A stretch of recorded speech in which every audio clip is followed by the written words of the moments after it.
Hi everyone, my name is Maddie Zeminski and I'm a teenager who's striving for change.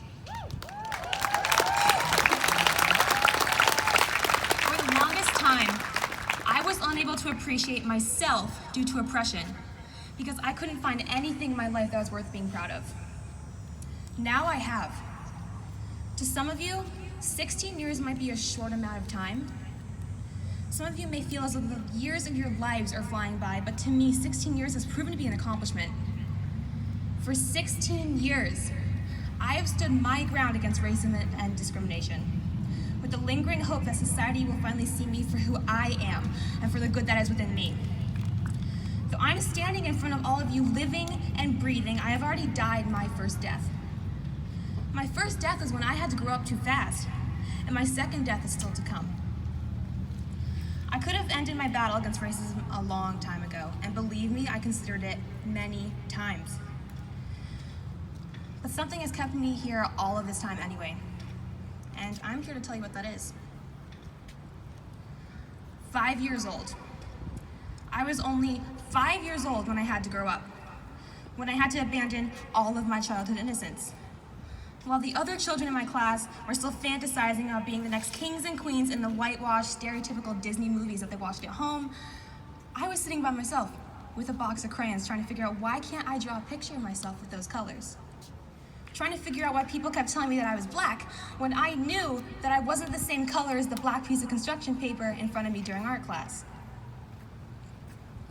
8 years old. I was only 8 years old when I realized that society was willing to dish out painful labels to people of all ages, but only of one color. The words spilled out of the boy's mouth like acid from an overturned container. It was simple. It was all because his jealousy had a larger voice than his respect did. Him and I ran a race after school one day, and I won. Maybe not a very large accomplishment for you, but for two 8-year-olds, it was big. He immediately wheeled around and spat these words at my face. The only reason you won the race is because you're black. Your people are so used to running away because they don't know their place. I never raced a white person again willingly. 13 years old. I was 13 when my friends and I discovered that one racial slur on the outside of the school building. 13 years old when I first understood the label that society liked to use for us. The word that carried so much anger and pain and power when only composed of 6 letters. 14 years old. I was only 14 when that one racial slur was used to first label me personally in the halls of my high school. I was 14 when those 3 senior boys stopped me in the hallway of my high school and asked me how my parents ended up with a black girl like me.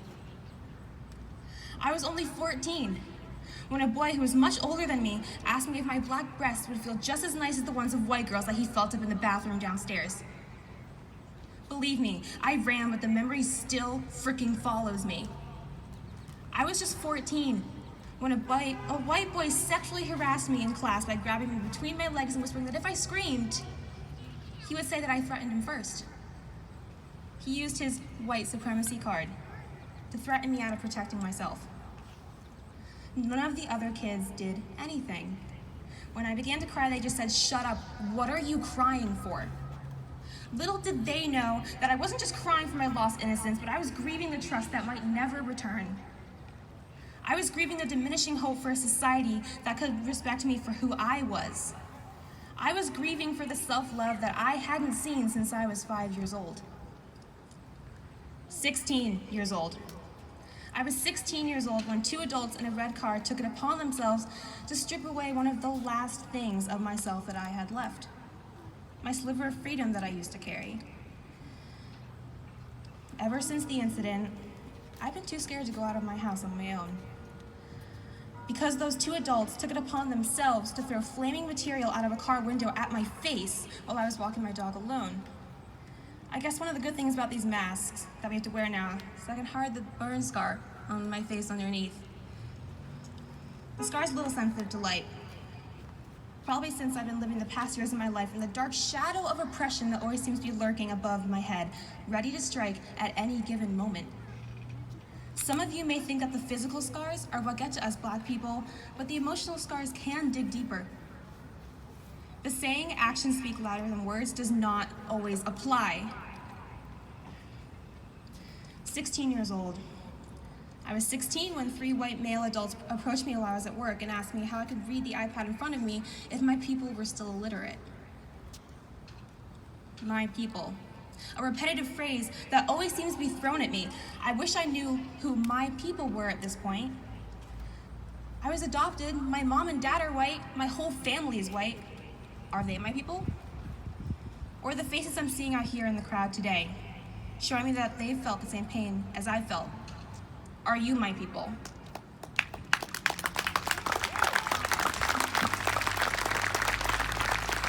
Racism is a disease, a parasite.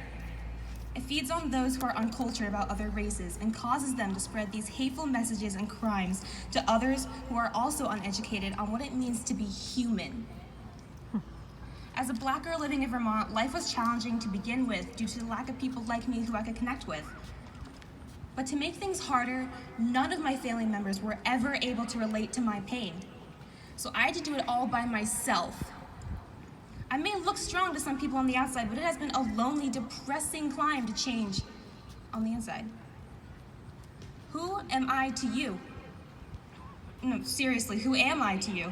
Am I just another Black person giving a speak to you with the hopes of bringing along change?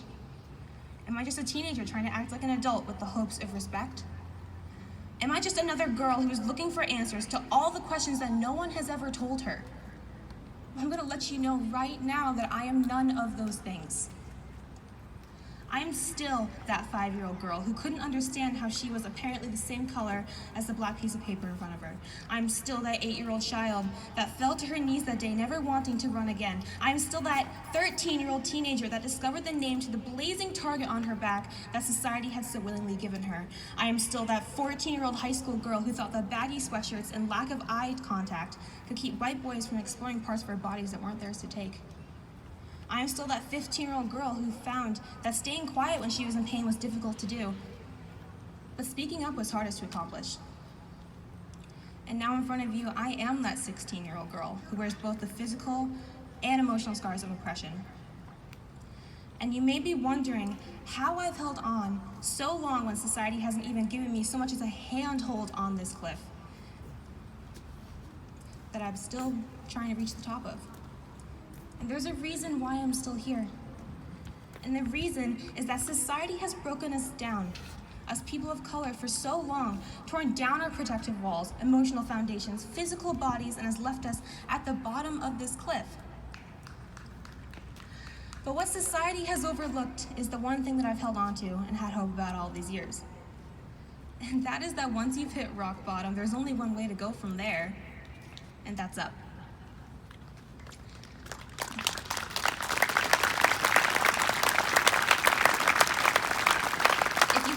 Us already, look closer. If you haven't heard our chants and our cheers and our speeches and our songs, listen harder. And if you still haven't realized that we are no different than all of you white people out there, take us by the fricking hand. You will realize that we have fingerprints and grooves in our palms, just like you. We have skin and nails just like you do. And our hands can do all the things that white people can do. We are artists and teachers and athletes. We are preachers and musicians and authors and listeners and thinkers. We have the capability to do anything, and the color of our skin doesn't diminish who we are. So if you aren't going to help us in this movement for change, at least don't block our paths. Because you best believe that we are climbing that cliff to change, and nothing is going to stop us now. And for the people who are protesting against us, trying to prevent us from fighting for our lives, the lives that have been controlled by others for so long, think about how your actions are only defining you as a person and not us. You can scream and yell profanities at us all you want, but if you were to ever be asked, do you want to try and live a day in the life of a person of color, you would stay silent. Because you know what's going on. You know what we're going through, and you would never want that for yourself. I hope I've left those of you here today with some added hope for the future, and I love you all. Thank you.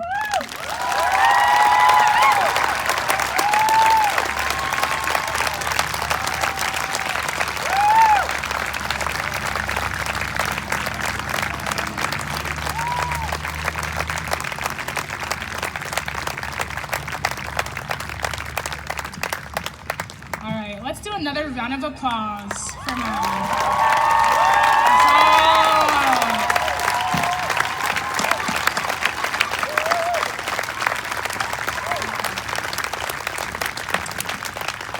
I would now like to introduce Natasha.